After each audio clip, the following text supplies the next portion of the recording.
Assalamu alaikum friends, welcome to my YouTube channel. I hope you all are fine. Friends, in this video we will discuss about nature in Hardy's novel. First of all, I would like to say if you have not subscribed to my channel, click the subscribe button now and press the bell icon for upcoming videos. Now moving towards our topic.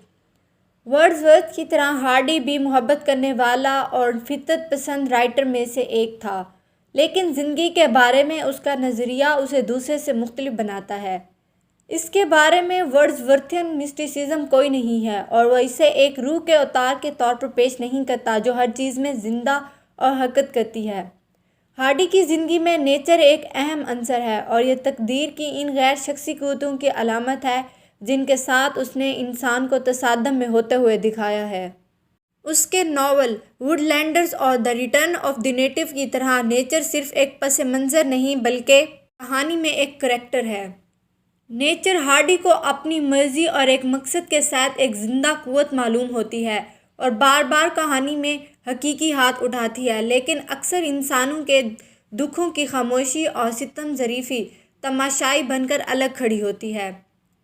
हम nature से aware होते हैं कि वो मौसम बहार में गर्म होने, ख़िज़ां में ज़र्द और बार बार वक्त की पाबंदी के साथ अपने मुकर्रर रास्ते पर चल रही है, और वह इस बात से बेपरवाह है कि टेस मर जाए या एनी को अपनी मोहब्बत मिल जाए।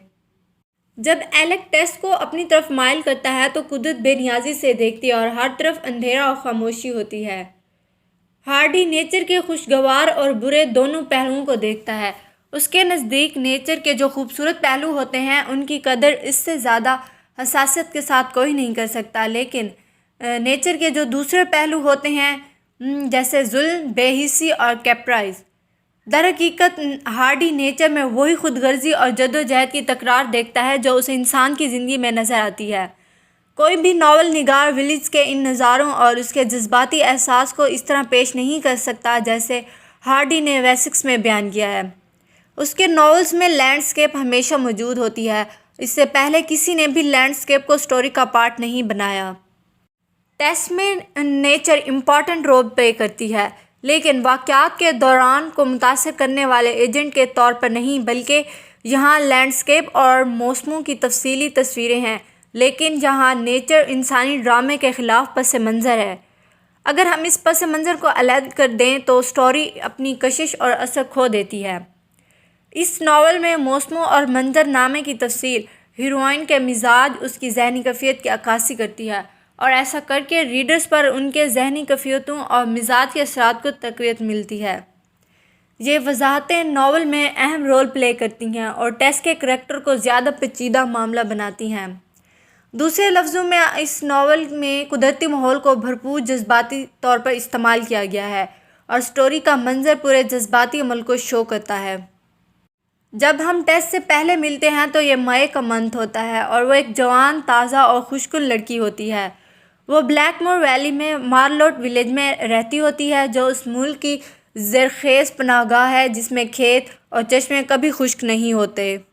इस तरह नेचर और मौसम टेस की ज़िंदगी में उसकी जज्बाती कैफियत से अहम आहंग होते हैं। एलेक की तरफ से उसको बहकाने के इस अफसोसनाक तजर्बे के बाद टेस अपने घर वापस आ जाती है और उदास रहती है, और ये अक्टूबर का मंथ होता है। वो अंधेरा होने के बाद ही घर से निकलती है, लेकिन अब उसे जंगल में साए का खौफ भी नहीं रहा था। उसकी खूबसूरत और चुप रहने वाली शख्सियत मंजर का एक लाजमी हिस्सा बन जाती है और उसकी सनसनीखेज़ फैंसी उसके इर्द गिर्द के कुदरती माहौल को तेज़ करती है जो स्टोरी का पार्ट लगता है। आधी रात में हवा के झोंके उसके नाकाबिले तलाफ़ी गम का इजहार होते हैं। नेचर उसके एहसास जुर्म की अक्कासी करती है। हालांकि हार्डी ने निशानदाही की है टेस के लिए उस तरह के जज्बात रखने की कोई वजह नहीं है, क्योंकि वो अपने माहौल के मुताबिक है। उसने सिर्फ एक समाजी कानून को तोड़ा है, लेकिन कोई कानून नहीं। अगले साल अगस्त में उसके बेटे की डेथ हो जाती है जिसे टेस जन्म देती है। इसके बाद आने वाली सर्दियाँ टेस अपने पेरेंट्स के घर गुजारती है। इस अरसे में वो एक सादा लड़की से मुकम्मल औरत में तब्दील हो जाती है। ये सादगी से पेचीदगी में तब्दीली सर्दियों के मौसम के मुताबिक, जो इंग्लैंड में मौसम समा के मौसम के मुताबिक होता है। इसके बाद समर सीज़न आता है और टेस टैलबोथेस की डायरीज़ में चली जाती है। وہ ویلی جس میں دودھ اور مکھن کی کثرت سے پیدا ہوتے ہیں۔ یہاں کے مناظر بہت اچھے ہوتے ہیں، ہوا اچھی اور ندی کا پانی بھی صاف ہوتا ہے۔ اس نئے ماحول سے ٹیس کو کافی حد تک حوصلہ ملتا ہے اور اس کی امیدیں ایک آئیڈیل فوٹوسفیئر میں سورج کی روشنی کے ساتھ مل جاتی ہیں۔ وہ ہوا کے ہر جھونکے میں ایک خوشگوار آواز سنتی ہے اور ہر پرندے کے نوٹ میں ایک خوشی چھپی ہوئی دکھائی دیتی ہے۔ یہاں ٹیس دوبارہ محبت میں گرفتار ہو جاتی ہے۔ محبت کا سلسلہ سمر سیزن اور خزاں میں جاری رہتا ہے اور اس کی شادی ونٹر میں ہوتی ہے۔ اینجل ٹیس سے جلد ہی الگ ہو جاتا ہے اور ٹیس اگلے 8 مہینے ایک ڈیری میں کام کر کے گزارتی ہے۔ اکتوبر میں ٹیس فلنٹ کلم جاتی ہے اور پریشان ہوتی ہے کیونکہ اسے اینجل کی کوئی خیر خبر معلوم نہیں ہوتی۔ اس وجہ سے نئے کام کی جگہ پر جاتے ہوئے اسے مالی مشکلات کا سامنا کرنا پڑتا ہے۔ وہ زخمی کسانوں کی ایک بہت بڑی تعداد دیکھتی ہے جس سے اسے تھوڑا سا حوصلہ ملتا ہے کہ دنیا میں اس سے بھی بڑا دکھ ہے۔ یہ تسلی اسے نیچر کے ایک منظر میں ملتی ہے۔ اپنے سفر کے دوران اسے خراب موسم کا سامنا بھی کرنا پڑتا ہے لیکن وہ ہمت نہیں ہارتی بلکہ آگے بڑھتی رہتی ہے۔ فلنٹ کم ایک بھوکے ایکڑ کی جگہ ثابت ہوتی ہے۔ یہاں مٹی بہت ضدی ہوتی ہے جس کے لیے سخت محنت کی ضرورت ہوتی ہے۔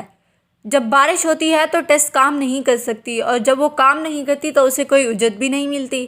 بارش میں کام کرنا ٹیس کے لیے ایک مشکل تجربہ ثابت ہوتا ہے۔ فلنٹ کم میں ٹیس کا قیام اس کی زندگی کا بدترین دور ہوتا ہے اور موسم بھی اس کے لیے کافی ناگوار ہوتا ہے۔ اس پلیس کے لیے ہارڈی کمنٹ کرتا ہے، "So the two forces were at work, her as everywhere, the inherent will to enjoy and the circumstantial will against enjoyment." جیسے جیسے ونٹر سیزن شروع ہوتا ہے ٹیس کو صبح کی ٹھنڈ اور دوپہر کی بارشوں میں کام کرنا پڑتا ہے۔ یہاں ہارڈی کہتا ہے، "There had not been such a winter for years." Hardy یہاں ونٹر سیزن کو نیچر کی بری طاقت کے طور پر پیش کرتا ہے۔ اس کے بعد خشک ٹھنڈ شروع ہو جاتی ہے اور ایسی نمی ہوتی ہے جو بارش کی نہیں ہوتی اور ایسی سردی جو ٹھنڈ کی بھی نہیں ہوتی۔ یہ موسم ٹیس کے اینجل کے بارے میں خیالات کی وجہ سے پیدا ہونے والی افسردگی کے مطابق ہوتا ہے۔